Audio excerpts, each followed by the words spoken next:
राजधानी दिल्ली में ठंड की शुरुआत से पहले ही प्रदूषण के स्तर में तेजी से बढ़ोतरी हो रही है। दिल्ली की हवा बेहद खराब स्तर तक पहुंच गई है।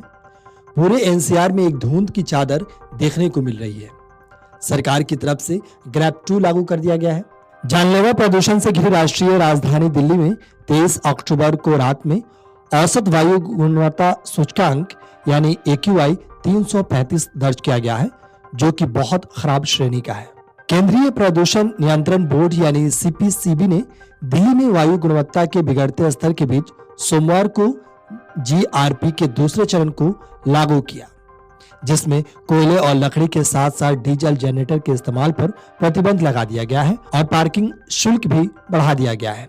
ये प्रतिबंध मंगलवार सुबह 8 बजे से प्रभावी हो गए हैं। आपको बता दें कि राष्ट्रीय राजधानी में बढ़ते वायु प्रदूषण पर अंकुश लगाने के लिए एक और कदम उठाते हुए नई दिल्ली पालिका परिषद ने लुटियंस दिल्ली क्षेत्र में अपने पार्किंग शुल्क को दोगुना कर दिया है। NDMC के आदेश में कहा गया है कि जलवायु परिस्थितियों को ध्यान में रखते हुए ग्रेडेड रिस्पांस एक्शन प्लान के दूसरे चरण के निरस्त होने तक NDMC द्वारा प्रतिबंधित पार्किंग के लिए पार्किंग शुल्क को बढ़ाकर दोगुना कर दिया गया है। इसमें कहा गया है कि सड़क पर पार्किंग स्थलों और पार्किंग के लिए मासिक पास धारकों के लिए शुल्क में वृद्धि लागू नहीं की जाएगी।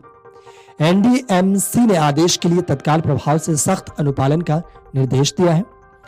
अब आपको बताते हैं कि ग्रैप क्या होता है। दरअसल एयर पॉल्यूशन के बढ़ने के बाद ग्रेडेड रिस्पांस एक्शन प्लान यानी ग्रैप लागू की जाती है। ग्रैप का पहला चरण AQI 201 से 300 तक रहता है। दूसरा चरण AQI 301 से 400 तक रहता है। फिर तीसरा चरण AQI 401 से 450 तक रहता है। अगर AQI 450 से ज्यादा हो गया तो ग्रैप 4 लागू हो जाता है। हालांकि इसके अलावा इसे लागू सरकार की तरफ से ही की जाती है। जब तक सरकारी आदेश लागू नहीं होते तब तक इसे लागू नहीं किया जाता। इसके तहत कई तरह के प्रतिबंध होते हैं। अब आपको बताते हैं कि ग्रैप 2 के तहत क्या क्या पाबंदी रहेगी। ग्रेडेड रिस्पांस एक्शन प्लान के दूसरे चरण यानी ग्रैप 2 के तहत कई पाबंदियां लागू की जाती हैं।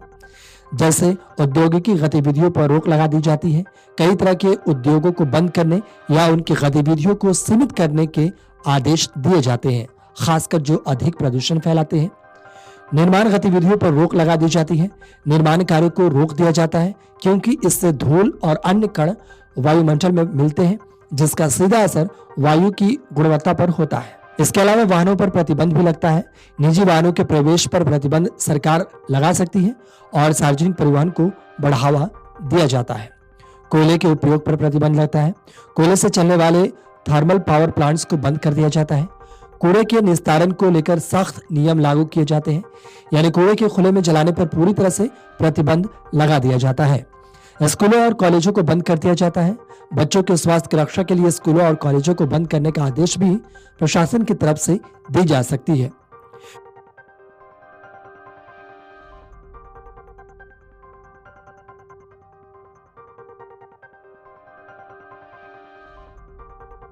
Video desk amarujala.com। अगर आप ये वीडियो YouTube पर देख रहे हैं तो हमारे चैनल को सब्सक्राइब कर बेल आइकन दबाएं और Facebook पर देख रहे हैं तो हमारे पेज को लाइक करें। 8 मिलियन प्लस सब्सक्राइबर, आपके इस भरोसे के लिए बहुत धन्यवाद। अगर आप ये वीडियो YouTube पर देख रहे हैं तो हमारे चैनल को सब्सक्राइब कर बेल आइकन दबाएं और Facebook पर देख रहे हैं तो हमारे पेज को लाइक करें। 8 मिलियन प्लस सब्सक्राइबर, आपके इस भरोसे के लिए बहुत धन्यवाद।